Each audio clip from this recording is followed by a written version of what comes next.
पण सर्वप्रथम या दादासाहेब टिचकुले यांच्या ऑनलाईन वर्गामध्ये मला तुम्ही बोलवलं याबद्दल मी आपल्या सगळ्यांचा आभारी आहे.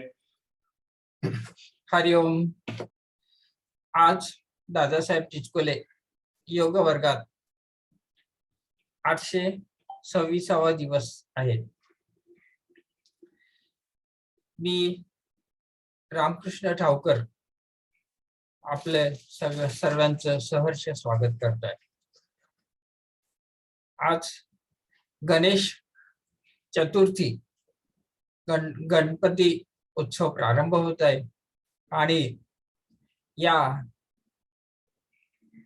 सुंदर दिवशी डॉक्टर शिरीष लिमये दादा आज आपल्याला श्रीमद भगवद्गीता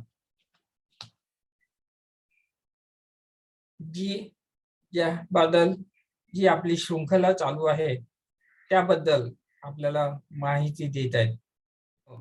आमचे दादा M.Com आहेत, M.Phil त्यांनी केलेलं आहे, PhD उद्योजकता विकास मध्ये केलेली आहे. पुण्यातील सिम्बॉयसिस आर्ट्स अँड कॉमर्स कॉलेजमध्ये 36 वर्ष प्राध्यापक म्हणून सेवा दिल्यानंतर तिथील HOD होते. सेवा दिल्यानंतर ते निवृत्त झाले. त्यांना अनेक पुरस्कार प्राप्त झालेले आहेत देश विदेशातले. आणि अध्यात्मामध्ये भगवद्गीतेचा संबंध आपल्या सगळ्यांशी कसा संबंध त्यांचा आहे त्याबद्दलची ते अनेक प्रवचन करत असतात. तर मी प्रार्थना करतो की त्यांनी आपला वर्ग पुढे सुरू करावा. हरिओम हरिओम हरिओम. नमस्कार. सर्वप्रथम आपण एक प्रार्थना म्हणूया आणि मग आपल्या व्याख्यानाला सुरुवात करूया. ओम पार्थाय प्रतिबोधितां भगवता नारायणेन स्वयं व्यासेन ग्रथितां पुराणमुनिना मध्ये महाभारतम् अद्वैतामृतवर्षिणीं भगवतीम् अष्टादशाध्यायिनीम् अम्ब त्वाम् अनुसन्धधामि भगवद्गीते भवद्वेषिणीम्. नमोऽस्तु ते व्यास विशालबुद्धे फुल्लारविन्दायतपत्रनेत्र येन त्वया भारततैलपूर्णः प्रज्वालितो ज्ञानमयप्रदीपः प्रपन्नपारिजाताय तोत्रवैत्रैकपाणये ज्ञानमुद्राय कृष्णाय गीतामृतदुहे नमः. सर्वोपनिषदो गावो दोग्धा गोपालनन्दनः पार्थो वत्सः सुधीर्भोक्ता दुग्धं गीतामृतं महत्. वसुदेवसुतं देवं कंसचाणूरमर्दनं देवकी परमानन्दं कृष्णं वन्दे जगद्गुरुं. कृष्णं वन्दे जगद्गुरुं. गणाधीशजो ईश सर्वा गुणांचा मूळारंभ आरंभ तो निर्गुणांचा. गमो शारदा मूळ चत्वार वाचा गमो पंथ आनंत या राघवाचा. जय जय रघुवीर समर्थ. बोला लक्ष्मीनारायण भगवान की जय.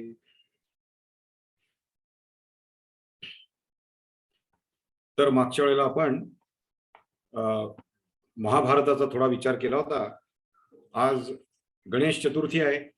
आपल्या सगळ्यांनी गणेशाच्या मूर्ती घरी आणल्या असतील. त्याची प्राणप्रतिष्ठा थोड्याच वेळात होईल. तर गणपती हे जे दैवत आहे हे बुद्धीचं दैवत आहे. आणि गणपती याची जन्मकथा जी आहे ती जन्मकथा आज थोडक्यात आपण पाहू. पार्वती माता होत्या, त्यांना स्नानाला जायचं होतं आणि स्नानाला जात असताना बाहेर जर कोणी आलं आपला सुद्धा हा प्रश्नच असतो की आपण जर स्नानाला गेलो तर बाहेर कोणी आलं तर दार कोण उघडेल. म्हणून मग त्यांनी मातीचा एक गणपती मातीची एक मूर्ती तयार केली आणि त्या मूर्तीमध्ये प्राण संक्रमित केले आणि त्यांना सांगितलं, तू जरा या दाराचं रक्षण कर. आणि त्यानंतर तिथे शंकर भगवान आले आणि शंकर भगवान आल्यानंतर सुद्धा त्यांना आत सोडलं नाही, कारण त्यांना माहित नाही की हे यांचे पती आहेत म्हणून. तर शंकर भगवान चिडले आणि शंकर भगवान त्याचं मुंडकं छाटलं. पार्वती माता बाहेर आल्या आणि त्यांनी पाहिलं, तेव्हा त्या म्हणाल्या की यांना तुम्ही का मारलं, मी याला प्राण दिला होता. तेव्हा शंकर भगवानांनी एका आपल्या सेवकाला सांगून एक हा गजमुख आणलं आणि पहिलं हेड ट्रान्सप्लांट केलं. हल्लीच्या शब्दात बोललं म्हणजे कळतं लवकर.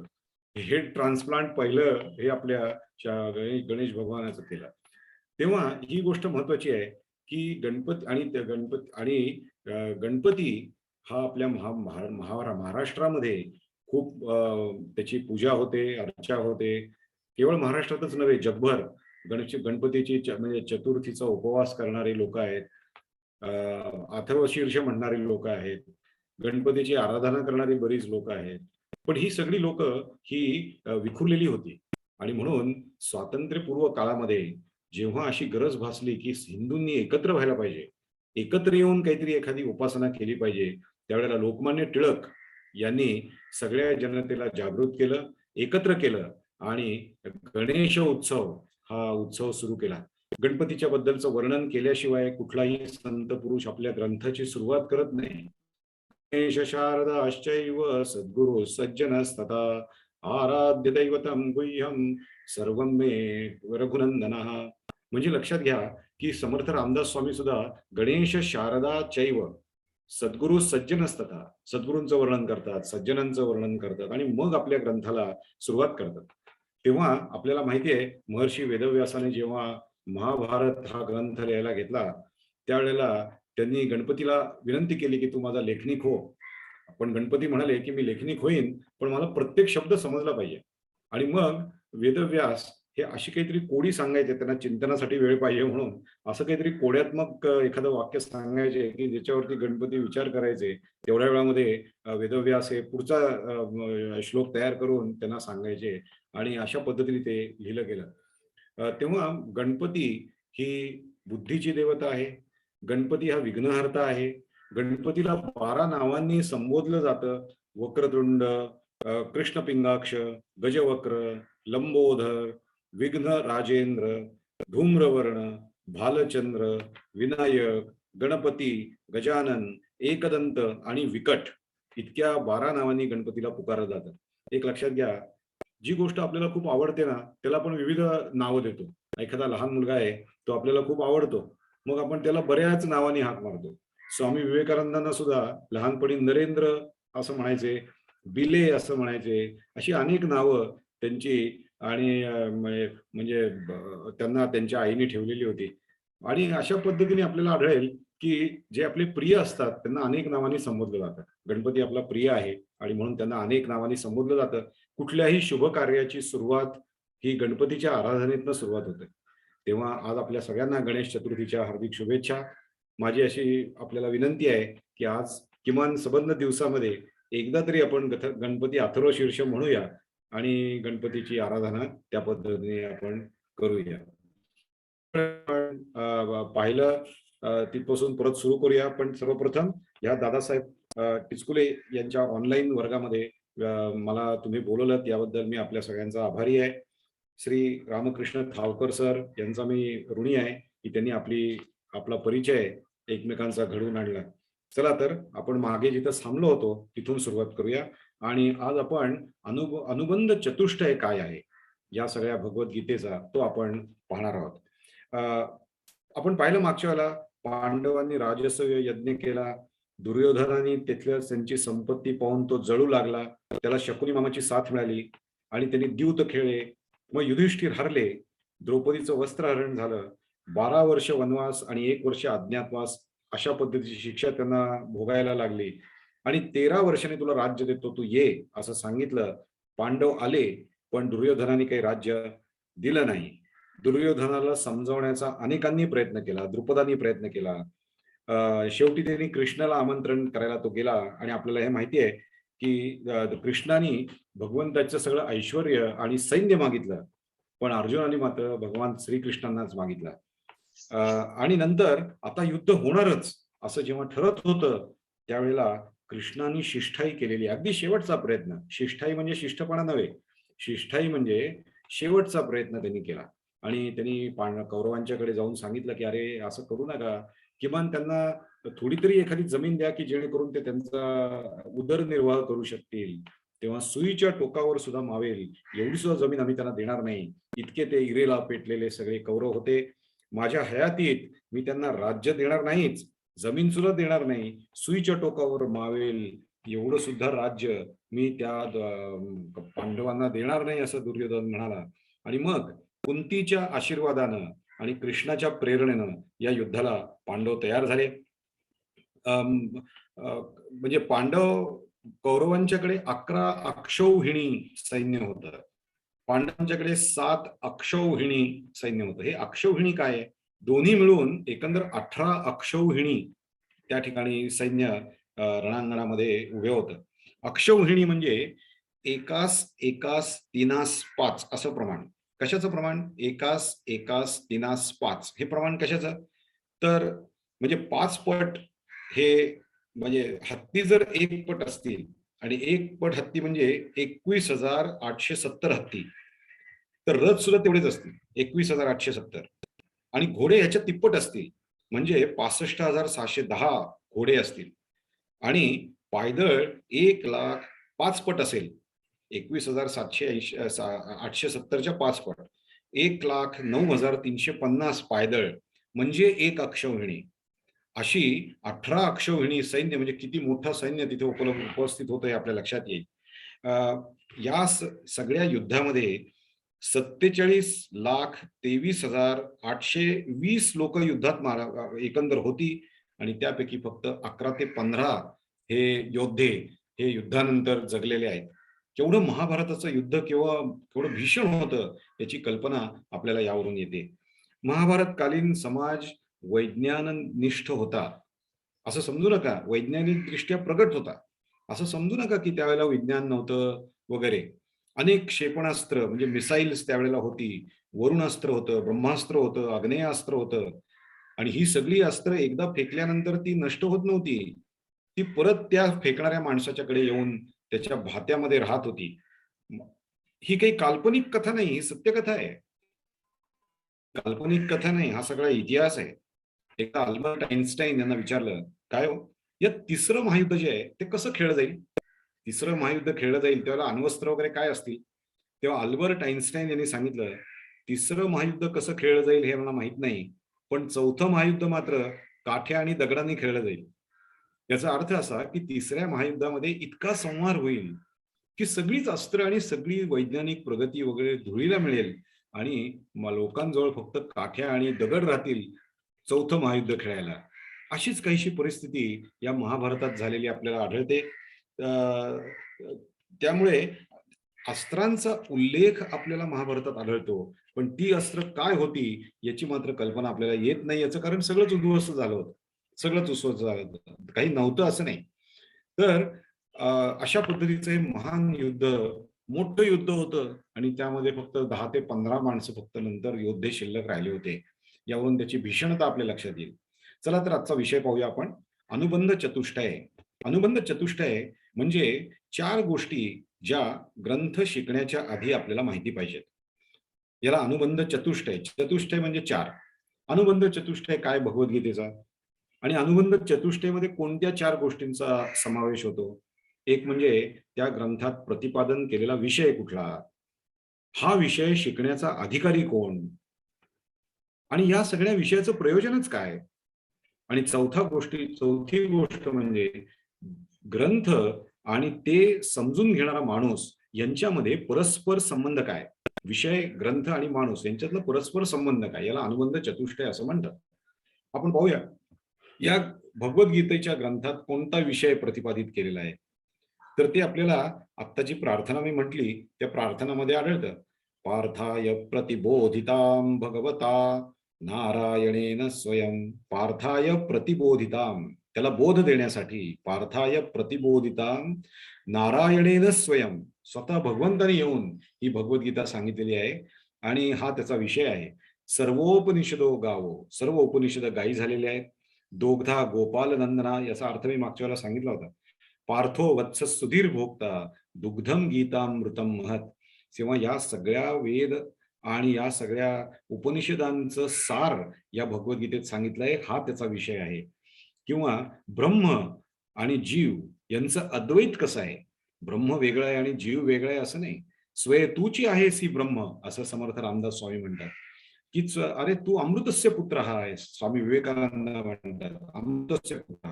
स्वामी विवेकानंद म्हणतात each soul is potentially divine and the goal is to manifest this divinity within. Do it either by work or by worship or by psychic control or by one way or the other, but that is the ultimate goal of life. Each soul is potentially divine. प्रत्येक जीव हा अव्यक्त ब्रह्म आहे. म्हणून जीव आणि ब्रह्म हे वेगळे नाहीत. हा विषय या भगवद्गीतेमध्ये प्रतिपादित केलेला आहे. आपल्याला ह्या सगळ्या म्हणजे या सगळ्या संसाराचं जे अट्रॅक्शन झालेलं आहे, या संसाराशी आपण जे जोडले गेलेलो आहोत आणि हा संसारच खरा आहे असं जे आपल्याला वाटायला लागलेलं आहे, या इल्युजन मधून, या माया आणि मोहजाळातून आपल्याला दूर करण्यासाठी हा भगवद्गीता हा ग्रंथ आहे. म्हणजे भगवद्गीतेचा विषय हा संसाराकडून निघून भगवंताशी जोडलेलं कसं राहू यासाठी आहे. ब्रह्म आणि जीव यांचं अद्वैत सांगितलेलं आहे आणि सर्व उपनिषदांचं सार हा या भगवद्गीतेचा विषय आहे. आता या भगवद्गीतेचा अधिकारी कोण आहे? अनुबंध चतुष्टय मधली दुसरी गोष्ट म्हणजे अधिकारी. तर सागरामधनं रत्न काढणाऱ्यांचे 4 प्रकार असतात. पहिला असतो तो वरवर डुंबतो, फक्त वरवर त्या लाटांपर्यंतच असतो. पोहायचा आनंद तो फक्त घेतो. तो काही त्या सागराच्या तळाशी जात नाही आणि अशा माणसाच्या हाताशी रत्न सुद्धा लागत नाहीत. तेव्हा भगवद्गीता काय आहे? हा आम्ही पण त्या भगवद्गीतेचा वर्ग ऐकलेला आहे. हा भगवद्गीता ना मला माहिती आहे, आमच्याकडे आहे ग्रंथ तो, असं म्हणणारी जी लोक आहेत, किमान ग्रंथ तरी त्यांच्याकडे आहे, किमान ते ग्रंथ तरी पाहतात, किमान ते ग्रंथाला स्पर्श तरी करतात. हे वरवर म्हणजे वरवर फक्त डुंबणारी लोक आहेत. किंवा मॅनेजमेंट, गीतेमध्ये मॅनेजमेंट कशी सांगितली आहे, गीतेमध्ये मानसशास्त्राचा कसा विचार आहे वगैरे वगैरे, हे जे गोष्टी आहेत, गीता काही मानसशास्त्र सांगण्यासाठी सांगितलेली नाही आहे. गीता ही आत्मज्ञानासाठी सांगितलेली आहे. परंतु मॅनेजमेंट शास्त्र वगैरे असे जे अर्थ काढणारी लोक आहेत, ही वरवर डुंबणारी लोक आहेत. याच्यात गैर काही नाही बरं का, चुकून गैरसमज करू नका. याच्यात गैर काही नाही. गीतेचा त्या अंगाने अभ्यास केला, एज्युकेशनच्या बद्दलचे विचार भगवद्गीतेत काय आहेत, किंवा आपली वैदिक परंपरा भगवद्गीतेत कशी दिसते, अशा पद्धतीने अभ्यास करणारी लोक आहेत. पण ही वरवर डुब्या मारणारी लोक आहेत. दुसरे जे डुबी मारणारे असतात ते डुबीच मारत नाहीत. डुबी मारणारे म्हणून उभे असतात काठावर आणि हा एकदा संधी मिळाली तर मी डुबी मारीन असं म्हणतात. त्यांना जडवादी म्हणतात, की ते त्यांना उपयोगी असं काहीच या भगवद्गीतेत मिळत नाही. ते फक्त म्हणतात की हा मी सुद्धा ते भगवद्गीतेत भगवद्गीता ना मी पाहिलेला आहे, त्याचा ग्रंथ पाहिलाय, माझ्याकडे नाहीये पण पाहिलाय.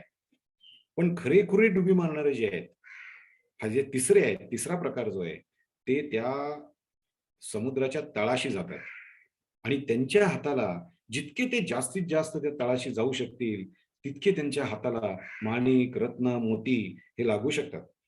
म्हणून हे लक्षात घेतलं पाहिजे की वाग वैखरी शब्द झरी शास्त्र व्याख्यानम कौशलम विदूषम वैदूषम विदूषाम तद्वत भुक्तये न तू मुक्तये.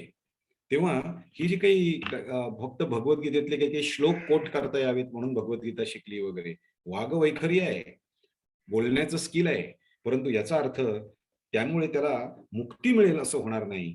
म्हणून मुक्ती मिळण्यासाठी भगवद्गीता वाचायची आहे. की हा जन्म मरणाचं चक्रात नको पुन्हा परत.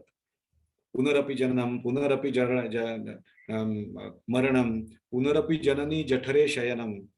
त्या मेरीगो राऊंड मध्ये आपण बसतो की नाही, त्या मेरीगो राऊंड मध्ये बसल्यावर आपण बरंच काही ते चक्रा मारतो, पण आपण कुठे पोहोचतो? अहो कुठेच पोहोचत नाही. जिथून चढलो होतो तिथूनच उतरतो.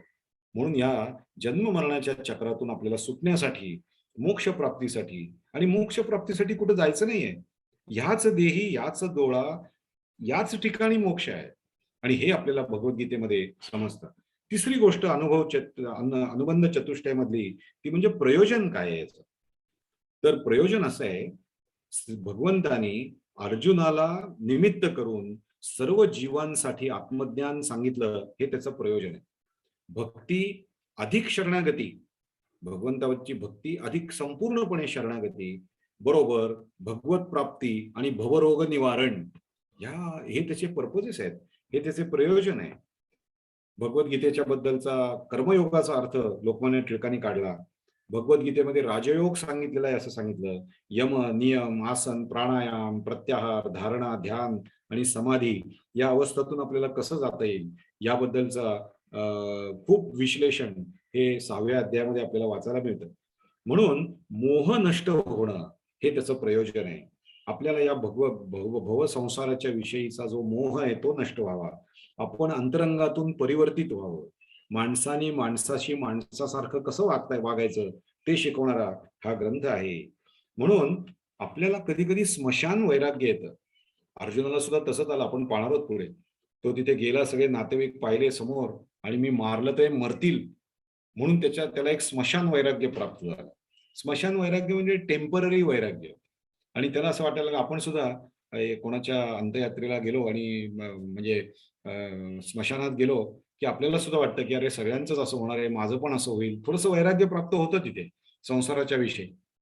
पण ते स्मशान वैराग्य असतं. स्मशानातून बाहेर पडलं की सगळं विसरतो आपण आणि पुन्हा परत पार्ट्या, वाढदिवस आणि बायका, मुलं, बायको, मुलगा आणि त्याच्याबरोबर हिंडणं फिरणं, हिल स्टेशन हे सगळं चालू राहतात. पण त्यातून आपण मुक्त होत नाही. पण ते मुक्त होण्यासाठी भगवद्गीता आहे. म्हणून आपल्यामध्ये शुभ प्रवृत्ती आहेत, आपल्यामध्ये अशुभ प्रवृत्ती आहेत. आपल्या शुभ प्रवृत्तींची जोपासना कशी करायची याच्यासाठी भगवद्गीता आहे. अर्थात आता शेवटी आपण पाहूया चौथा अनुबंध चतुष्टय मधला पहिला विषय पाहिला, अधिकारी कोण पाहिलं, प्रयोजन काय पाहिलं. आता परस्पर संबंध काय आहे. परस्पर संबंध हा बोधक आणि बोध्य असा संबंध आहे. भगवद्गीता आपल्याला काही बोध देते आहे आणि आपण तो बोध घेतो आहोत असा संबंध भगवद्गीतेत आणि आपल्यात आहे. ही गोष्ट आपण विसरता कामा नये. त्यानंतर यत् ज्ञात्वा मोक्षसे अशुभात, अशुभ गोष्टींपासून आपण मुक्त होऊ आणि शुभ गोष्टी आपल्या जीवनामध्ये आपण घेऊ, आपण स्वानंद साम्राज्याचे सम्राट होऊ. हा संबंध भगवद्गीतेचा आणि आपला आहे. यत् ज्ञात्वा नेह भूयोन्यत ज्ञातव्यम अवशिष्यते. हे शिकल्यानंतर काही प्राप्त करण्यासारखं या जगात राहत नाही, अशी ती भगवद्गीता आहे. हा अनुबंध चतुष्टय आपण पाहिला. आता आपण येऊया की हे भगवद्गीतेतला कुरुक्षेत्राचं रणांगण आणि अर्जुनाचा विषाद या गोष्टीकडे येऊया.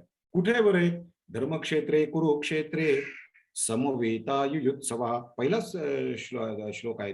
मामकः पांडवा, दुसरा मामकः पांडवाश्चैव किम कुर्वत संजय. काय केलं त्यांनी त्या धर्मक्षेत्र आणि कुरुक्षेत्रावर. अंबाला जे गाव आहे त्या अंबालाच्या दक्षिणेला आणि दिल्लीच्या उत्तरेला कुरुक्षेत्र आहे. आज भगवद्गीता जिथे सांगितली गेली असं मानतात तिथे गीता मंदिर स्थापन झालेलं आहे. या कुरुक्षेत्रालाच सम्मत पंचक असंही म्हटलं जातं. कुरुक्षेत्र धर्मक्षेत्र का म्हणतात बरं त्याला. जिथे युद्ध खेळलं गेलं त्याला धर्मक्षेत्र. धर्मक्षेत्रे कुरुक्षेत्रे. आपण पाहिलं कुरु हा एक राजा होता. त्या राजाने या प्रदेशामध्ये भरपूर तप केलं होतं आणि म्हणून त्याला कुरुक्षेत्र असं म्हणतात. क्षेत्र म्हणजे स्थान. कुरु राजाने जिथे खूप उग्र तप केलं ती जागा म्हणजे कुरुक्षेत्र. केवळ कुरु राजानेच तप केलं असं नव्हे, इंद्र, अग्नी, ब्रह्म या सगळ्यांनी याच भूमीमध्ये जाऊन तप केलेलं आहे. अंबाल्याच्या दक्षिणेला आणि दिल्लीच्या उत्तरेला कुरुक्षेत्र आहे.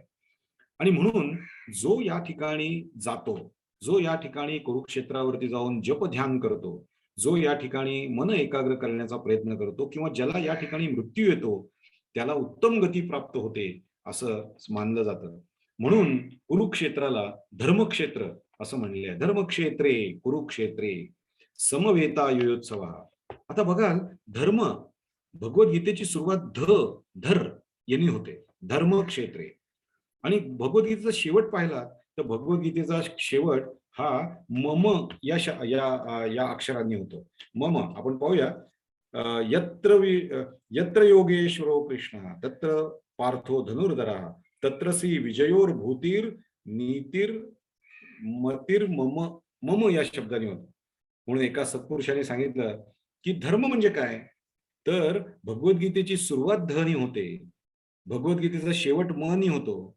धर्म म्हणजे भगवद्गीतेत ज्या गोष्टी सांगितल्या आहेत, धर्मात म्हणजे भगवद्गीतेच्या 18 अध्यायांमध्ये जसं सांगितलं आहे तसं जीवन जगणं म्हणजे धर्माने जगणं, असा त्याचा अर्थ एकाने सांगितलेला आहे. गीतोक्त वर्तन करणं म्हणजे धर्म. बघा, महाभारत आता धर्म येतो कुठे बाबा? भगवद्गीता येते कुठे महाभारतात? तर महाभारतातल्या 18 पर्वांपैकी भीष्म पर्वामध्ये 25व्या अध्यायामध्ये भगवद्गीता येते. परत एकदा सांगतो, महाभारतातल्या 18 अध्यायांच्या पैकी भीष्म पर्वामधल्या 25व्या अध्यायामध्ये ही भगवद्गीता सांगितलेली आपल्याला आढळते. मार्गशीर्ष शुद्ध एकादशीला भगवद्गीता सांगितली गेली, मार्गशीर्ष शुद्ध एकादशीला, आणि म्हणून तो दिवस आपण गीता जयंती म्हणून साजरा करतो, गीतेचा तो दिवस म्हणून साजरा करतो. युद्ध सुरू होऊन 9 दिवस झालेले आहेत आणि 9 दिवस झालेले असताना या 9 दिवसामध्ये युद्धाच्या अनेक बातम्या येत आहेत, सतत बातम्या येत आहेत युद्धाच्या, आणि हा धृतराष्ट्र या सगळ्या बातम्या ऐकतोय. युद्ध सुरू होऊन 9 दिवस झाल्यानंतर 10व्या दिवशी धृतराष्ट्राने संजयला हा प्रश्न विचारलेला आहे. भीष्माचार्य जेव्हा शरपंजरी पडले, सगळ्या गोष्टी आता सांगणं शक्य नाही, आपल्या वेळ मर्यादित आहे. भीष्माचार्य जेव्हा शरपंजरी पडले त्यावेळेला म्हणजे धृतराष्ट्राला वाटलं की आता काय होणार माझ्या मुलांचं, आणि म्हणून त्यांनी प्रश्न विचारलेला आहे की धर्मक्षेत्रे कुरुक्षेत्रे समवेता युयोत्सव मामकः पांडवाश्चैव किम अकुर्वत संजय. त्यांनी काय केलं मला सांग जरा, मला बघायचं आहे ते सगळं, माझ्या या अंतश्चक्षूंनी मला ते सगळं बघायचं आहे. भगवद्गीतेमध्ये किती ओव्या आहेत, किती श्लोक आहेत? भगवद्गीतेमध्ये 700 श्लोक आहेत. या 700 श्लोकांपैकी धृतराष्ट्र फक्त एकदाच बोललेला आहे, आणि काय बोलला? मला कळू दे, काय रणांगणावर घडलं ते कळू दे. म्हणजे कृष्ण काय सांगतायत, कृष्णाने कुठलं धर्माच्या बद्दलचं पालन सांगितलं आहे, कृष्ण आपल्याला या संसारातून मुक्त होण्यासाठी काय सांगतायत, याकडे त्याचं लक्ष नव्हतं. माझ्या मुलांचं काय झालं आणि पांडूंच्या मुलांचं काय झालं, एवढंच त्याचं लक्ष होतं. म्हणून लक्षात घ्या की धर्मभूमी असलेल्या या कुरुक्षेत्रात युद्धाच्या इच्छेनं जमलेल्या माझ्या आणि पांडुपुत्रांनी काय केलं ते मला सांग, असा प्रश्न धृतराष्ट्राने अर्जुनाला विचारलेला आहे. बघा की धृतराष्ट्र वाच याच्यावरती एका सत्पुरुषाने फार छान गोष्ट सांगितली बरं का. ते असं म्हणाले की धृतराष्ट्र कोण होता? धृतराष्ट्र राजा होता. धृतराष्ट्र हा आंधळा होता, जन्मांध होता. आपण ते मागच्या वेळेला पाहिलं, त्याला दिसत नव्हतं, डोळे त्याला काही दाखवू शकत नव्हते बाहेर काय चाललंय ते, पण त्याला पाहण्याची इच्छा होती की अरे काय बघूया आपण. एका सत्पुरुषांनी भगवद्गीतेचा अर्थ सांगताना या ठिकाणीच ते थांबले आणि ते म्हणाले, जीवनाची ही फार मोठी शोकांतिका आहे की माझी इंद्रिय मला साथ देत नाहीयेत, पण त्या इंद्रियांच्या मार्फत ज्या विषयांचा भोग घ्यायचा आहे तो भोग घेण्याची इच्छा मात्र माझ्या मनामध्ये प्रबळ दाटून आहे. ही जीवनाची शोकांतिका आहे. जसजसं आपलं शरीर वृद्ध व्हायला लागेल, जसजशी आपली इंद्रिय क्षीण व्हायला लागतील, तसतसं त्या इंद्रियांच्या मार्फत ज्या विषयांचा आपण भोग घेणार आहोत त्या भोगाची इच्छा सुद्धा क्षीण व्हायला पाहिजे. पण होतं उलट, जसजसं वय वाढायला लागतं आणि तसतसं त्या भोगांची इच्छा वाढायला लागते, ही गोष्ट कमी आहे, ही गोष्ट चूक आहे असं ते म्हणतात. आता दात नाही आहेत आपल्याला, आता दात नाही आहेत तर कृत्रिम दात लावून घ्यायचे आणि चकल्या खात बसायचं. अरे आयुष्यभर तू चकल्या खाल्ल्यास, तुझं वय 60-65 झालं, आता बस ना, आता सोडून दे ना चकल्या खायची इच्छा, आता पान खायची इच्छा सोडून दे ना.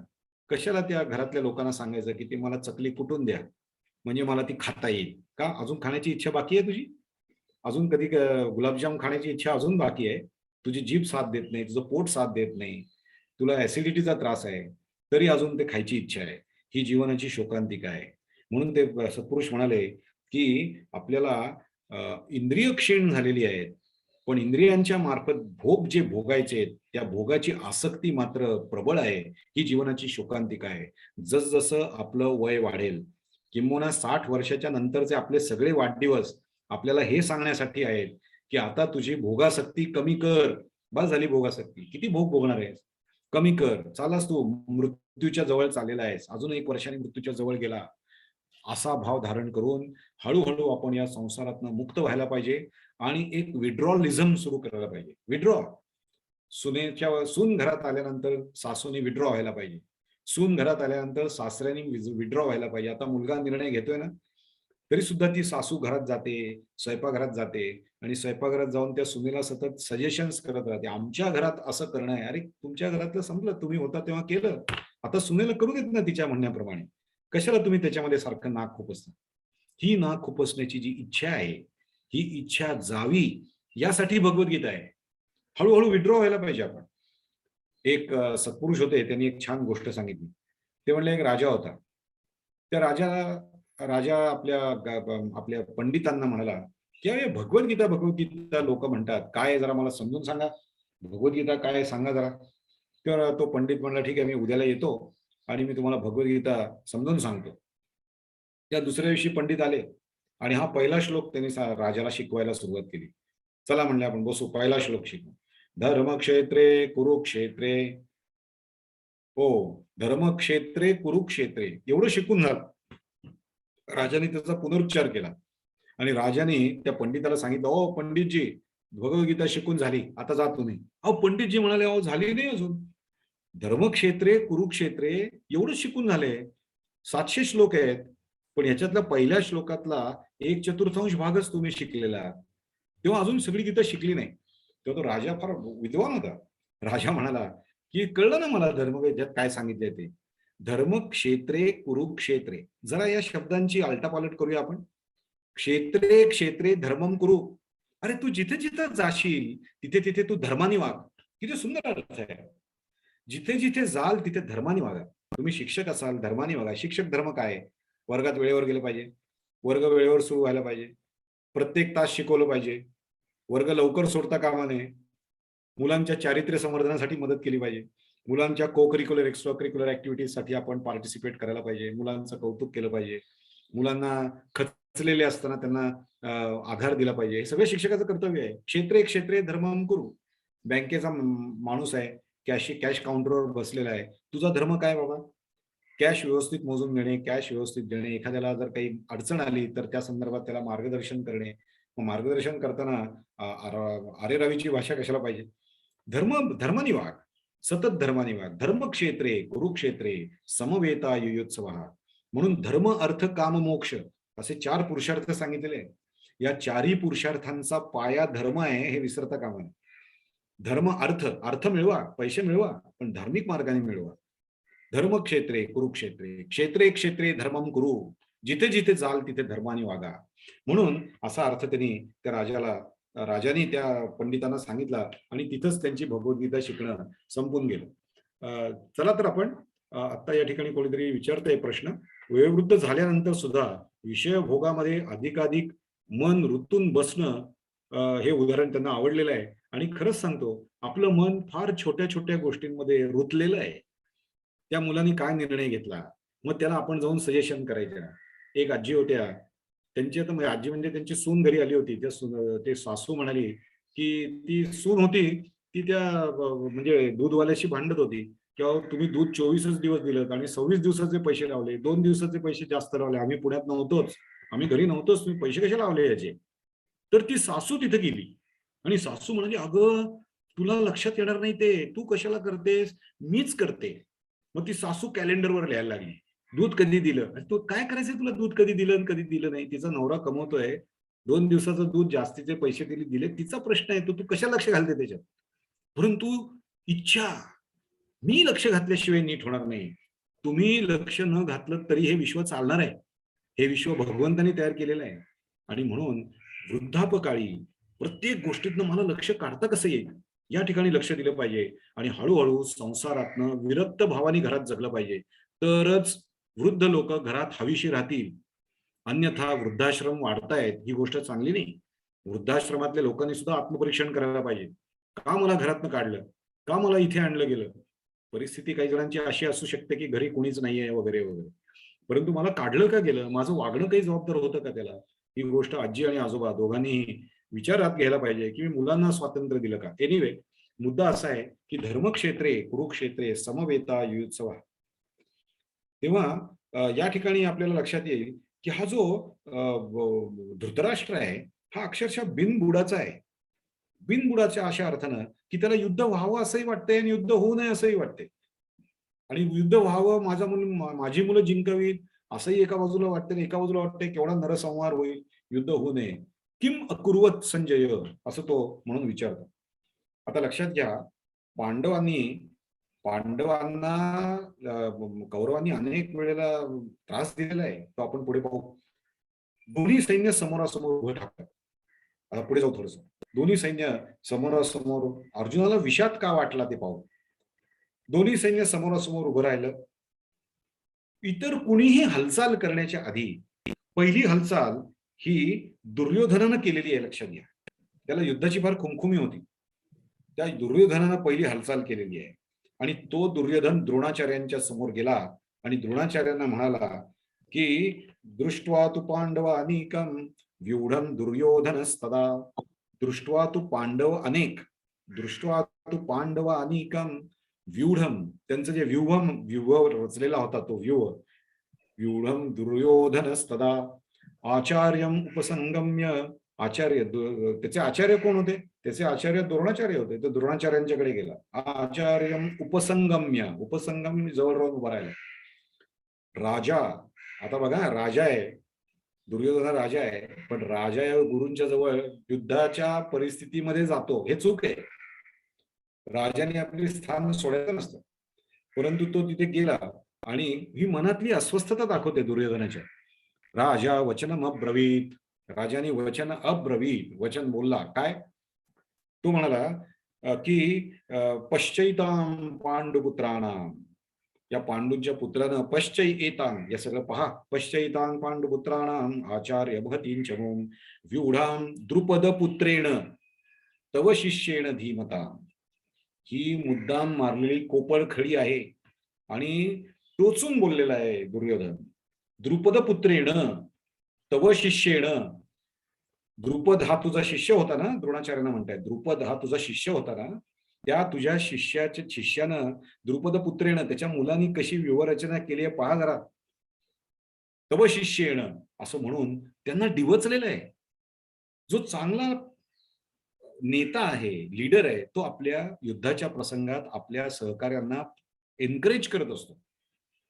पण दुर्योधन हा म्हणजे द्रोणाचार्यांच्या समोर जाऊन त्यांना मनाला यातना होतील अशा पद्धतीचं बोललेला आहे. म्हणून पश्चैताम पांडुपुत्राणाम आचार्य महतींचमोम व्यूढाम द्रुपद पुत्रेण तव शिष्येण धीमताम. चांगला धीमताम म्हणजे धी म्हणजे बुद्धी. तुझे शिष्य चांगले बुद्धिवान होते ना, बघ त्यांनी कसं तुलाच मारण्यासाठी कसा व्यूह तयार केलाय पहा, असं ते त्यांना म्हणाले. अत्र शूरा. आता द्रुपद कोण होता, द्रुपद पुत्रेण असं का म्हणलं त्यांनी, तर लक्षात घ्या, भारद्वाज ऋषी यांचे 2 शिष्य होते. भारद्वाज ऋषींचे 2 शिष्य, द्रोणाचार्य आणि पृषद राजाचा मुलगा द्रुपद, हे दोन्ही भारद्वाज ऋषींचे शिष्य होते.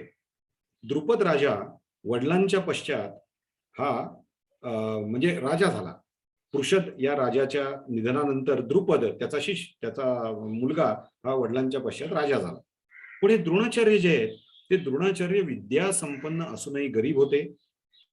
त्यांचा जो मुलगा अश्वत्थामा आहे, आपल्याला माहिती आहे, अश्वत्थामयाला दूध पाजायला सुद्धा त्यांच्याकडे पैसे नव्हते, इतकी गरिबी त्यांची होती.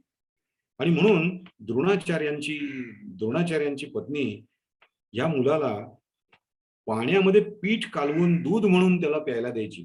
आपल्याला माहिती आहे, एक दिवशी त्याची पत्नी द्रोणाचार्यांना म्हणाली, अहो तो द्रुपद तुमचा मित्र आहे ना, तुम्ही जरा जा ना त्याच्याकडे, काहीतरी पैसे मागा ना त्याच्याकडे, काहीतरी त्याला धन मागा.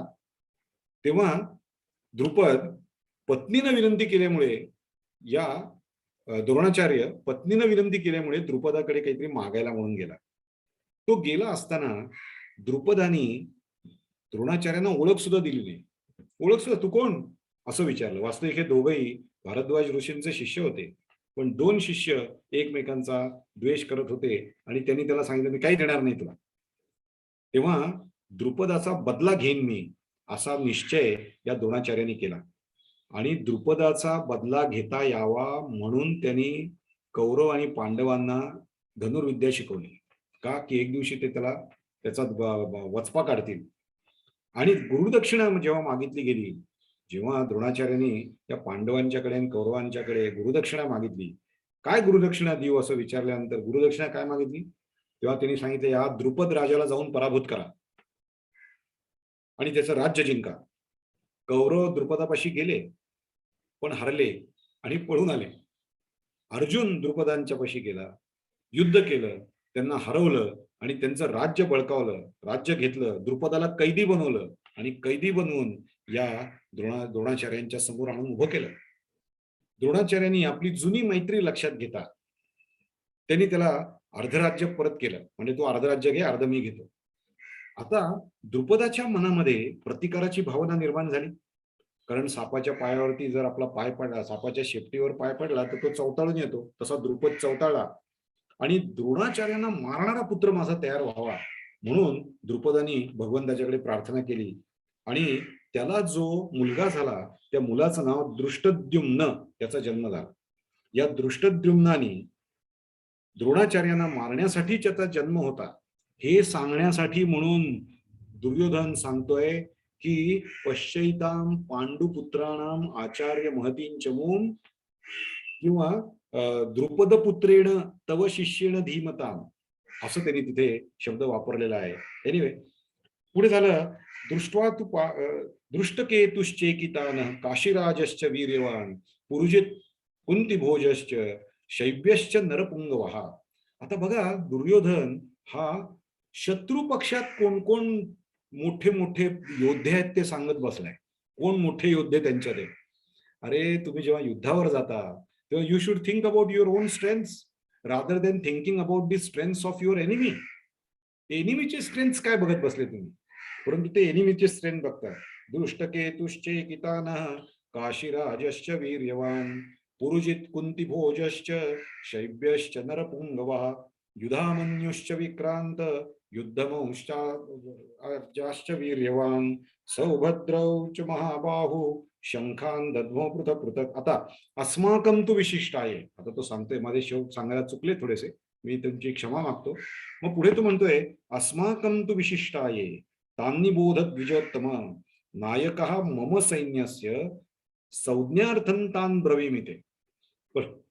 आणि तो शेवटी स्वतःच्या सैन्यातले काही योद्ध्यांची नावं सांगायला लागला. तो म्हणाला की भवान भीष्मश्च कर्णश्च कृपश्च समितिंजया अश्वत्थामा विकर्णश्च सौमदत्तिस्तथैव च. असं म्हणून त्यांनी या ठिकाणी सांगायला सुरुवात केली. भवान भीष्मश्च कर्णश्च कृपश्च समितिंजया. भीष्म, कृपाचार्य, कर्ण, समितिंजया. त्याच्यानंतर अश्वत्थामा, विकर्ण, सौमदत्ती तथा एव इतर लोक. अन्येच बहवशूरा, त्याला फार लोक आठवली नाही. अन्येच बहवशूरा मदर्थे त्यक्त जीवितः, म्हणजे माझ्या राज्याचं संरक्षण करण्यासाठी इथं आलेले नाही ते. मदर्थे त्यक्त जीविता, माझ्यासाठी प्राण द्यायला आलेले.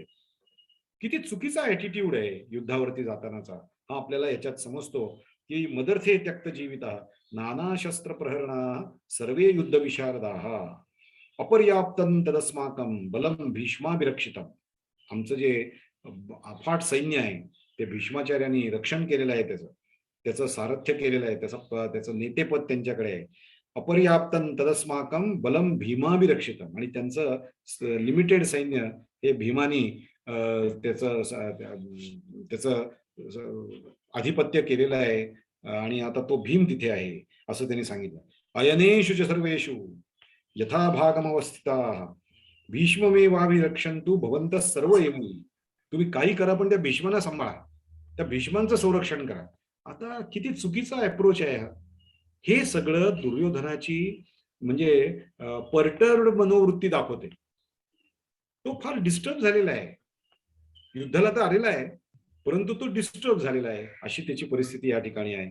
अरे, युद्धावर आल्यानंतर आपल्या राज्याचं, हस्तिनापूरचं रक्षण करायचं का भीष्माचं रक्षण करत बसायचं? लोकांनी लक्ष कुठे द्यायचं? युद्धाकडे द्यायचं का भीष्मानं काय होते बघायचं? म्हणजे चुकीचा अप्रोच त्यांनी या सैन्याला सांगितलेला होता. आता गंमत अशी झाली की हे सगळं तो सांगतोय, त्यानंतर युद्धाची खरी खुमखुमी, त्याचा लढण्याचा उतावीळपणा, पांडवांचा निपात करण्याची त्याची असलेली उत्कंठा, यशाविषयी त्याला मनात खोल सलणारी धास्ती, त्याला भीती वाटत होती. तुमच्या लक्षात येईल की या ठिकाणी कुठेही त्यांनी कृष्णाचा उल्लेख केलेला नाही, कारण कृष्णाला तो गवळ्याचा पोर समजत होता. कृष्ण भगवान आहे असं तो मानतच नव्हता. तो कृष्ण हा गवळ्याचा पोर आहे असं तो मानत होता. आणि पराजयाच्या बद्दल मनात असणारी धास्ती, असं दुर्योधनाच्या वागण्यातून आपल्याला दिसत आहे. युद्ध खरं कोणाला हवं होतं, याचा हा भक्कम पुरावा आहे. पण ज्या वेळेला द्रोणाचार्यांचा आसरा घेऊन तो लढू इच्छित होता, त्या द्रोणाचार्यांनाच 2 कोपरखळ्या त्यांनी मारल्या. द्विजोत्तम म्हणजे 2 वेळेला जन्माला येणारा माणूस. द्विज उत्तम, द्विजांमध्ये तू उत्तम आहेस ना. आणि दुसरं म्हणजे द्रुपद शिष्येन, तुझ्या तव शिष्येन धीमताम, कोपरखळ्या मारल्या. He was a warmonger. म्हणून ही विचित्र मानसिकता त्याची आपल्याला दिसते. आपण त्यानंतर मात्र आपल्याला आढळेल, पांडुरंग शास्त्री आठवल्यांनी गीतामृत या ग्रंथामध्ये असं सांगितलंय की कौरवांचं सैन्य कौरवांचं सैन्य हे शिस्तबद्ध होतं, शंका नाही त्याच्यात. पण पांडवांचं सैन्य भावबद्ध होतं, असं त्यांनी सांगितलं. भाव महत्वाचा असतो युद्धामध्ये. शिस्त असतेच, पण भाव जास्त महत्वाचा आहे. आत्मबद्ध होतं. पांडवांचं सैन्य हे ऐक्ययुक्त होतं.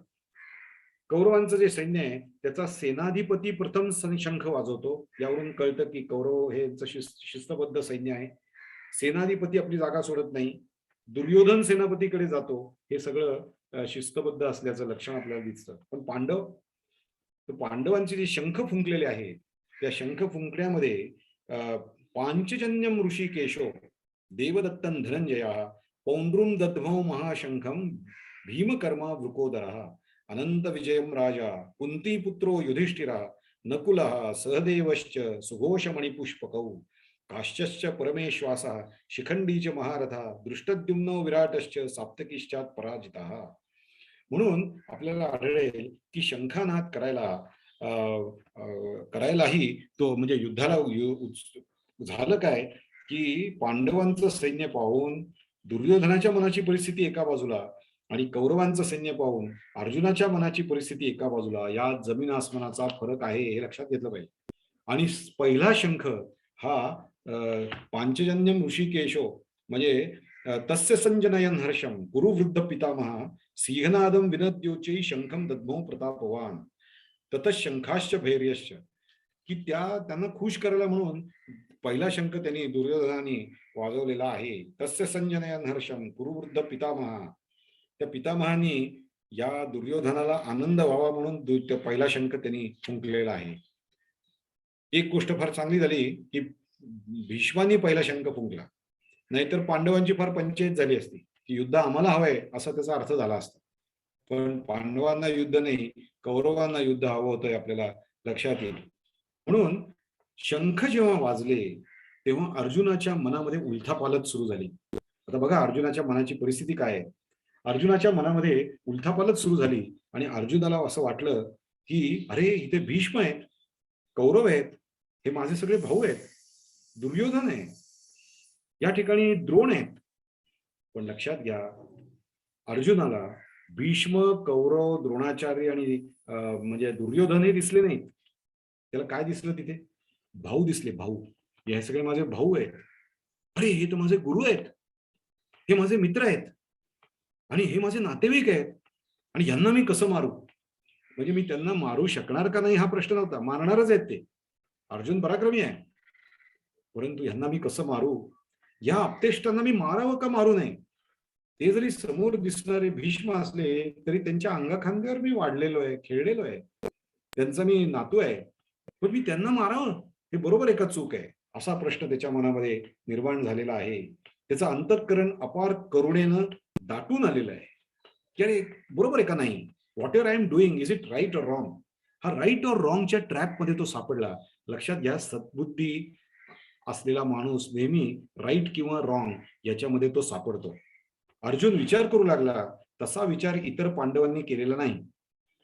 भीमाला दुःशासनाच्या मांडीचं रक्त म्हणजे घेऊन त्या द्रौपदीच्या केसांना लावायचं होतं.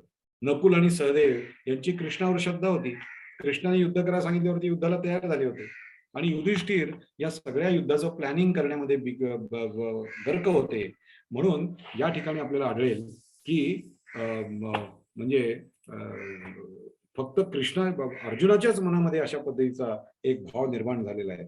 त्याला असं वाटलं की गुरुन हत्वा हि महानुभावान श्रेयो भोक्तुम भैक्षमपीह लोके हत्वार्थ कामास्तु गुरुनिहैव भुंजीय भोगान रुधिर प्रदिग्धान न चैतद्विग्मः कतरन्नो गरीयो यद्वा जयेम यदि वा नो जयेयुः यानेन हत्वा न जजीविषामः तेव स्थिताः प्रमुखे धार्तराष्ट्राः कार्पण्य दोषोपहत स्वभाव. लक्षात घ्या की ते तो म्हणायला लागला, सीदंती मम गात्राणि मुखम च परिशुष्यति वेपथुष्य शरीरे मे रोमहर्षश्च जायते गांडीवं स्त्रंसते हस्तात् त्यक्चैव परिदह्यते न च शक्नोम व्यवस्थातुं भ्रमति वच मे मना निमित्तानि च पश्यामि विपरीतानि केशव न च श्रेयोनुपश्यामि हत्वा स्वजनमाहवे न कांक्षे विजयं कृष्ण न च राज्यं सुखानि च किन्नो राज्येन भोगेन किं भोगैर्जीवितेन वा. बघा काय परिस्थिती झाली.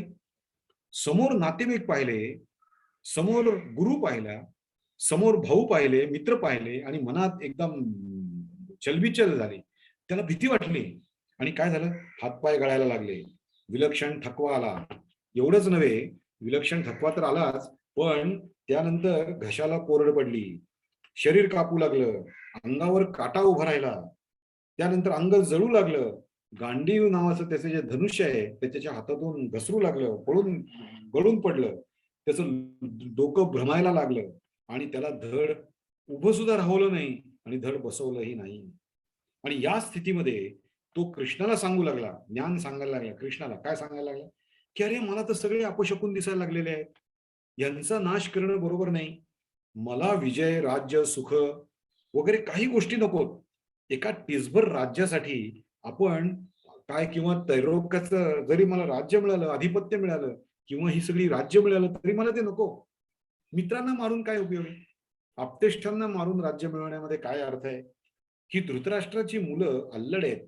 धृतराष्ट्राची मुलं अल्लड आहेत, अतताई आहेत, द्वाड आहेत, लोभी आहेत, स्वार्थी आहेत, सगळं मला मान्य आहे. पण आपलीच आहेत ना, पण आपलीच आहेत ना. अर्जुनाच्या डोळ्यात पाणी आलं. विसृज्य सशरं चापम शोक संविग्ध मानसः. अशा पद्धतीने विसृज्य सशरं चापम म्हणजे धनुष्य आणि बाण असे त्यांनी जमिनीवरती ठेवले. विसृज्य सशरं, विसृज्य पसरून ठेवले. विसृज्य सशरं चापम शोक संविग्ध मानसः. आणि त्याचं मन अत्यंत शोकाकुल झालं.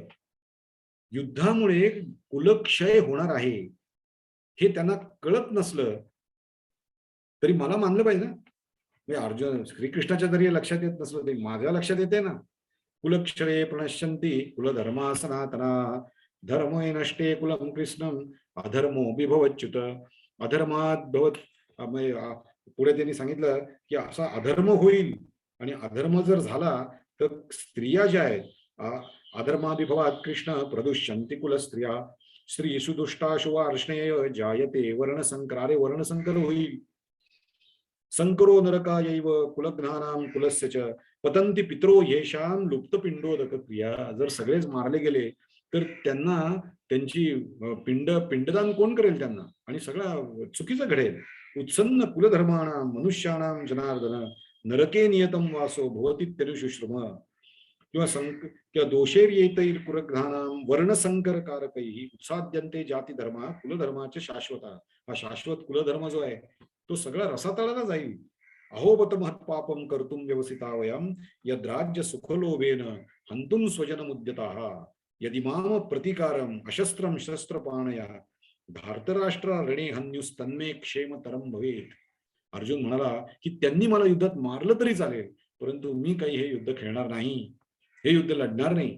त्याच्यापेक्षा मी एक भिक्षापात्र हातात घेतो आणि ते भिक्षापात्र घेऊन मी वनामध्ये जातो. की मी वनामध्ये का जातो? एतान्नंतमिच्छामि घृतोपि मधुसूदन नियत्य धार्तराष्ट्राणाम का प्रीती स्यात् जनार्दन पापमेवात् श्रेयदस्मान् हत्तुं का पापमेवात् श्रेयदस्मान् हत्वैताना ततायिनः.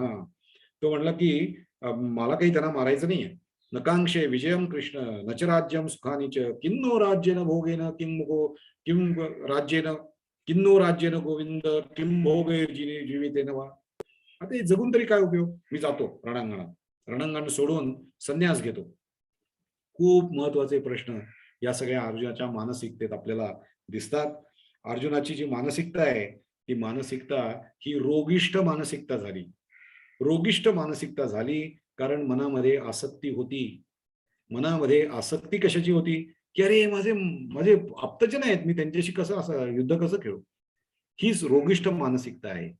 म्हणून अलीकडचे सगळे मानसशास्त्रज्ञ सांगतात की रॅशनल थिंकिंग करा, म्हणजे विवेकनिष्ठ विचार पद्धती करा, अविवेकी विचार करू नका. अविवेकी विचार पद्धती जर केली तर तुमची कृती चुकीची होईल. म्हणून अविवेकी विचार पद्धती त्यागा आणि रॅशनल थिंकिंग करा, असं हल्लीचे लोक सांगतात.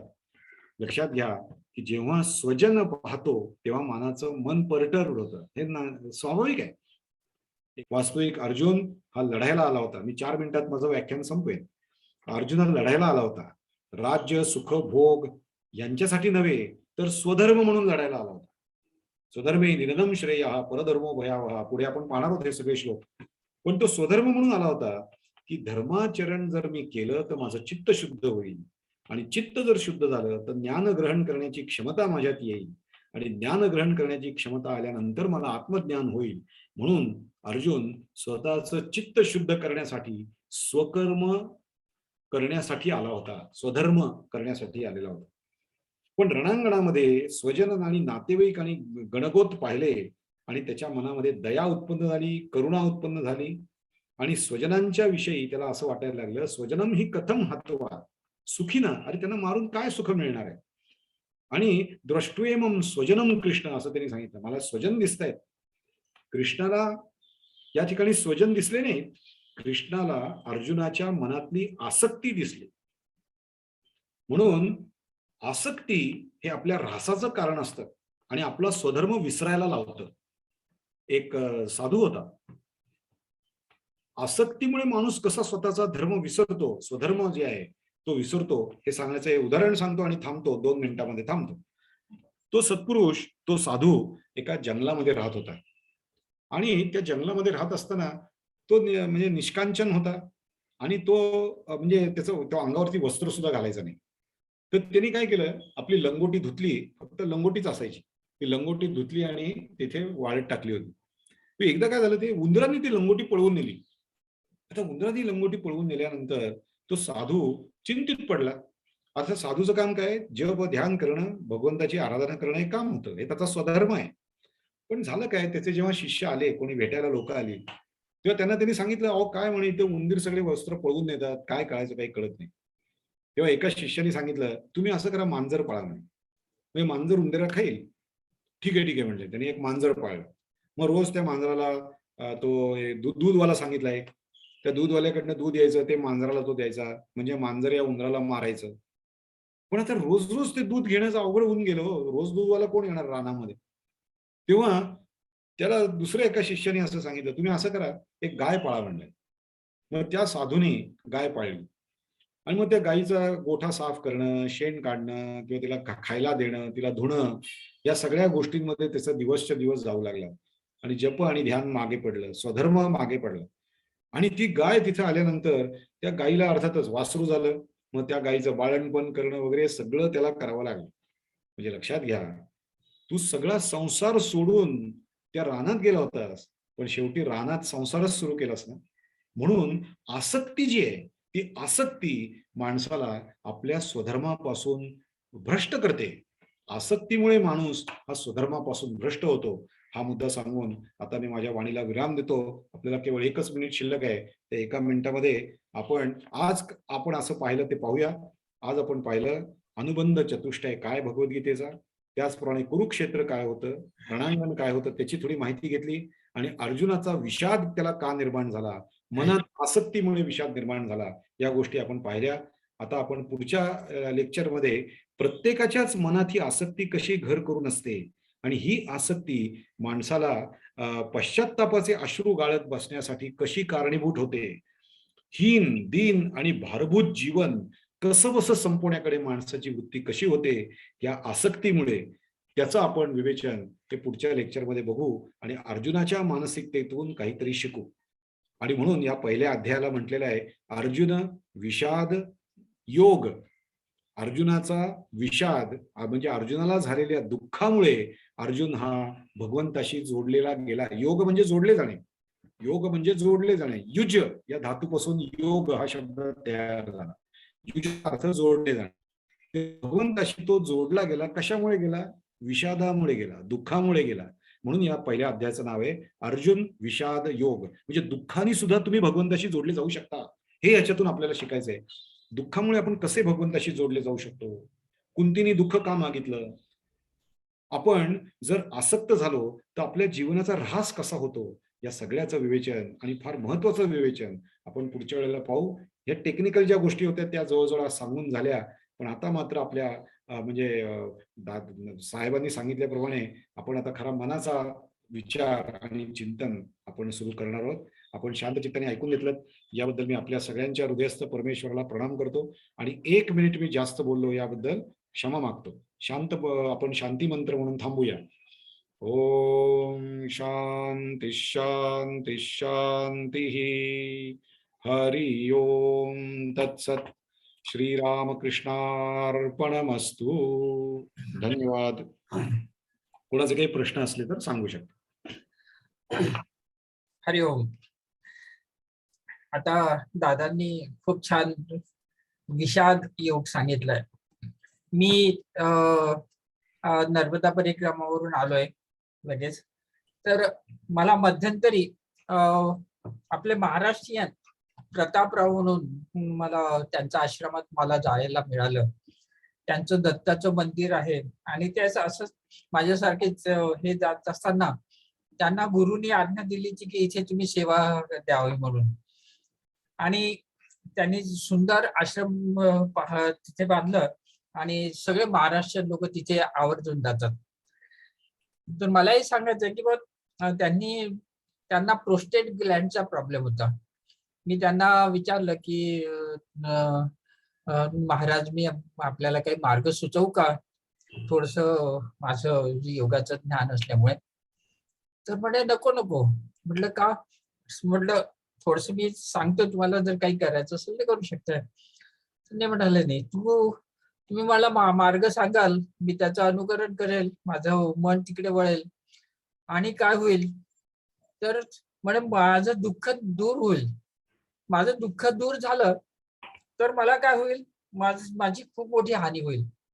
मला जेव्हा जेव्हा दुःख येते तेव्हा मी परमेश्वराची मी प्रार्थना करत असतो आणि माझं दुःख बंद झालं तर मी माझी परमेश्वराची प्रार्थना मी सोडून देईल आणि मी याच्यापासून तुम्हाला तर प्रोस्टेट ग्लँडचा त्रास होत आहे तर तुम्हाला चांगला आहे. तर असं सांगितलं तर मला हे उदाहरण आठवलं म्हणून मी सांगितलं. खूपच छान उदाहरण सांगितलं तुम्ही. भगवान रामकृष्णांच्या जीवनामध्ये असं एक उदाहरण होतं, पटकन सांगतो. भगवान रामकृष्णांना घशाचा कॅन्सर झाला होता. तेव्हा त्यांना त्यांच्या काही भक्तांनी सांगितलं की हा जो घशाचा कॅन्सर आहे दूर करायला तुम्ही म्हणजे काली मातेला का प्रार्थना करत नाही. तेव्हा रामकृष्ण म्हणाले की अरे बाबा, जे मन मी साक्षात काली मातेच्या पादपद्मी अर्पण केलेलं आहे ते काली मातेच्या पादपद्मी अर्पण केलेलं मन काढून या एका माशाच्या गोळ्यावरती ठेवू शक्य नाही होणार म्हणले मला. असं तिने उत्तर दिलं. तर मी डॉक्टर रमेश बांडवीचे दादा, मी नागपूरवरून आहे. मी त्यांना विनंती करतो की दादांचं आभार प्रदर्शन करावं. हरिओम दादा. नमस्ते ज्ञानदार दादा. ज्ञानदार शानदार दादासाहेब टिचकुले या वर्गाचा आज 726वा दिवस आहे आणि ह्या योग वर्गाचे प्रेरणास्थान आदरणीय दादासाहेब टिचकुले यांना अभिवादन, आदरणीय मतेदादांना प्रणाम, आदरणीय ठवकर दादांना प्रणाम. आजचे आमचे गुरु आदरणीय डॉक्टर शिरीष लिमये दादांना प्रणाम आणि सर्व साधकांना प्रणाम करून मी डॉक्टर रमेश भांडे उच्चे नागपूरहून आजचे आमचे आदरणीय शिरीष दादा लिमये यांचं आजच्या गीता अध्यायाबद्दलचा 3रा वर्ग आहे त्यांचा. मी या योग वर्गामध्ये जे त्यांनी आपल्याला मार्गदर्शन केलं त्याबद्दल त्यांचा आभार व्यक्त करण्यासाठी येत आहे. तर आमचे आदरणीय शिरीष दादांनी आपल्याला जो आज अनुबंध चतुष्टय याविषयी जे मार्गदर्शन केलं त्यामध्ये त्यांनी सांगितले की आपल्याला याचा विषयाबद्दलची माहिती काय आहे, त्याच्यानंतर ते विषय ऐकण्यासाठी अधिकारी कोण असला पाहिजे, त्याच्यानंतर ह्या विषयाचं प्रयोजन काय आहे आणि हे सांगणाऱ्यांचा संबंध काय आहे. तर याबद्दल आमचे आदरणीय शिरीष दादांनी आपल्याला गीतेमधले जे काही श्लोक सांगितले पहिल्या अध्यायामधले, ज्याच्यामध्ये धर्मक्षेत्रे कुरुक्षेत्रे याच्यापासून सुरू करून क्षेत्रे क्षेत्रे धर्म कुरु हे खूप छान सांगितलं आहे. आणि धर्माचा बरोबर सुरुवात धर्मापासून आहे आणि गीतेचा जो शेवट आहे तो शेवट नितीर मतीर मम म्हणजे मम पासून आहे, म्हणजे ध पासून तर म पर्यंत. आपण बरेच वेळा शब्द एक ऐकतो आपल्या जीवनामध्ये, त्यांनी आपल्या जीवनाचा ध चा म केला. तर अशा प्रकारचा हा आपला धर्म शब्द आपल्या गीतेमध्ये सांगितलेलं आहे. एकूण एक शब्दाचं महत्व काय आहे हे आमचे आदरणीय शिरीष दादा लिमये आपल्याला दादासाहेब टिचकुले ह्या योग वर्गाच्या माध्यमातून आपल्याला सांगतात. त्यांच्याकडे अफाट ज्ञान आहे आणि प्रत्येक शब्दाचं उलगडा करून आणि प्रत्येक शब्दाशी संबंधित त्याची स्टोरी सांगतात. तर ते फार छान वाटते आपल्याला. दादांचं असं वाटते की कीर्तन सुरू आहे. तर अशा प्रकारे जे आपल्या नवदा भक्तीमध्ये श्रवण कीर्तन अशा प्रकारचे जे 9 मार्ग आहेत, तर त्याबद्दल आमच्या दादांच्या आपल्याला कीर्तन आमच्या आदरणीय रामकृष्ण ठवकर दादांच्या मार्फत आपल्याला जो आपण ज्यांना ध्यानाकडे न्यायचा उद्देश ठेवलेला आहे, तर ते गीतेच्या माध्यमातून आपल्याला ध्यानाकडे नेत आहेत. आणि खूप लहान लहान गोष्टी जी आहेत त्या आसक्तीबद्दलच्या आहेत. तर ही आसक्ती आपल्या जीवनामध्ये जसं जसं आपलं वय वाढत जातो तसं तसं ती आसक्ती कमी होतो असं आपण म्हणतो. परंतु आमच्या लिमये दादाने सांगितलं की ती आसक्ती कमी न होता ती आणखी वाढत जाते, की दात नसतानाही आपल्याला ती चकली खावीशी वाटते. आमच्या आदरणीय ठवकर दादांनी सांगितलं की त्या ऋषीने सांगितलं की बाबा मी आणखी दुरुस्त होईन तर आणखी माझी आसक्ती वाढत जाईल. तर अशा प्रकारे आसक्तीपासून आपल्याला कसं दूर करता येईल ते सांगितलं. तर आसक्तीविषयी एका जणाने सांगितलं, तर आसक्ती म्हणजे आसक्ती है लेकिन जाने सकती. तर अशा प्रकारे ह्या आसक्तीबद्दलचं महत्व सांगितलेलं आहे. तर आमच्या आदरणीय शिरीष दादाकडून आपल्याला अजून बरेच गीतेच्या 18 अध्यायामध्ये ऐकायचं आहे, ज्याचे 700 श्लोकाबद्दलची माहिती ऐकायची आहे. तर आमच्या आदरणीय शिरीष दादांनी आम्हाला जे काही मार्गदर्शन केलं त्याबद्दल मी आमच्या दादासाहेब टिचकुले वर्गातर्फे त्यांचा आभार मानतो. आणि आमचे आदरणीय ठवकर दादांनी मला आभार प्रदर्शनाची संधी दिली त्याबद्दल त्यांचाही मी आभारी आहे. धन्यवाद. धन्यवाद दादा. हरिओम. दादा, आपल्याला काही प्रतिक्रिया किंवा प्रश्न विचारायचा असेल तर विचार. आपले भारतात राहणारे आणि आपल्या भारतातून म्हणजे विदेशात जाणारे बरेच आपल्याकडे साधक आहेत. मी त्यांचं पण स्वागत करतोय. मी त्यांना पण प्रार्थना करतोय जे आता सध्या भारतीयच असून विदेशात राहतात, त्यांचं पण स्वागत करतो. त्यांना सुद्धा काही प्रतिक्रिया द्यायच्या असतील, प्रश्न विचारायचे असेल तर विचारू शकता. हरिओम सर. हा, हरिओम. नमस्ते. नमस्कार. नमस्कार. नमस्कार. खूप नमस्कार. अप्रतिम. खूप अप्रतिम, खूप सुंदर, खूप एकदम म्हणजे ह्या दिवसाची वाट बघावी लागते आम्हाला की आपल्याला परत बुधवारी ऐकायला मिळणार आहे. थँक्यू. हा, तर खूप म्हणजे इतकं मन शांत होतं आणि ती ऐकल्यानंतर आठवड्याची एनर्जी मिळते, परत पुढची एनर्जी भरण्याकरता तुम्हाला परत यावं लागतं. त्यामुळे दरवेळी आपण या प्रकारे आम्हाला तृप्त करावं, बस एवढीच नक्की नक्की इच्छा आहे. निश्चित निश्चित निश्चित. मला सुद्धा हरिओम. यामुळे एनर्जी मिळते, बोलल्यामुळे हो चिंतन होतं, हो. तुमची श्रवण भक्ती आणि माझी कीर्तन भक्ती. हा नाही, होईल गोष्ट. तुमच्या जिभेवर जी सरस्वती आहे ती, त्याचा आम्ही आनंद घेत राहतो सर. धन्यवाद धन्यवाद, थँक्यू. हे हरिओम आमचे हरिओम. बाळकृष्ण मुंडदा दादा होते, पुण्याचे आहे पण ते USA मध्ये आहेत. आणखी हो. बोलायचं असेल तर आपलं नाव आणि गाव सांगावं. हा, मी बाळकृष्ण मुंदडा, पुणे.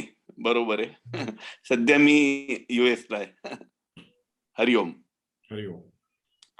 हॅलो, हा दादा, अलिमय दादा, मला एक हा. प्रश्न होता. हा, ताई, नमस्कार. नाव ताई, नाव सांगा ना. हा, मी सुनीता दांडेकर, दादांना माहिती आहे, आपल्याला हा, बोला, माहिती बोला, दांडेकर आहे. मॅडम. सॉरी. हा. तर मला हे विचारायचं होतं, आपण जे सांगितलं महाभारतामध्ये 18व्या अध्यायातील म्हटलं का ते जे 25वा श्लोक म्हटलं की काय, मला ते कळलं नाही ऍक्च्युली. मी असं सांगितलं होतं, महाभारतातल्या 18 पर्वांच्या पैकी भीष्म हा. पर्वातल्या 25व्या अध्याय, भीष्म पर्वात सुद्धा अध्याय आहे. हा आलं का हा लक्षात? हा हा. त्या भीष्म पर्वातल्या 25व्या अध्यायामध्ये भगवद्गीता येते. ती भगवद्गीता आचार्य शंकरांनी सेपरेट काढून 700 श्लोक गीतेच्या स्वरूपात आपल्याला दिले, असं मी सांगितलं. अच्छा अच्छा म्हणजे अच्छा, ओके. महाभारतातल्या, पुन्हा एकदा सांगतो, महाभारतातल्या 18 पर्वांच्या पैकी भीष्म पर्वातल्या 25व्या अध्यायात, भीष्म पर्वामध्ये अनेक अध्याय आहेत, त्यातल्या 25व्या अध्यायामध्ये भगवद्गीता येते, असं सांगितलं. आता लक्षात आलं. आलं लक्षात आणि आलं. ती मार्गशीर्ष शुद्ध एकादशीला सांगितली एकादशी. गेली, म्हणून मार्गशीर्ष शुद्ध एकादशी आपण गीता जयंती म्हणून साजरी करतो, असं सांगितलं. हा, ठीक आहे. अगदी बरोबर. Yes, thank you. थँक्यू दादा, थँक्यू. आणि मी ऐकत असते, तुमचे वाचत असते, तुम्ही जरूर ऐका, वाचलेले जरूर ऐका, फायदा करून घ्या. येस, आणि हो, जीवन नक्की अधिक, नक्की. वा वा, आपले जीवनाचा दर्जा आणखीन उच्च ठेवायचा, असं करायचं. हा, अगदी बरोबर. आपल्याला हेच करायचंय आता, आपले दिवस हेच करायला पाहिजे त्या शेवटच्या हो ना. क्षणात. धन्यवाद. हरे कृष्ण, जय श्री कृष्ण. हरे कृष्ण. मुकुंददादा डोंगरे यांनी हात वर केला होता दादा, काय म्हणायचं त्यांना? अच्छा, डॉक्टर मुकुंद डोंगरे. ते माझ्या परिचित आहेत. अच्छा. नाही मगाशी त्या मॅडमनी जी शंका काढली होती ना, तर त्या हा, श्लोक ती करणार होते. तर भीष्म पर्वामधला 25वा अध्याय असं त्यांना ते लक्षात येत नव्हतं, म्हणून मी हा, हा, फक्त हा. ते clarification बरोबर. देणार होतो येस येस, की माझा थँक्यू काही प्रश्न डोंगरे होता. सर, तुम्ही उपस्थित राहिला त्याबद्दल मी आभारी आहे तुमचा.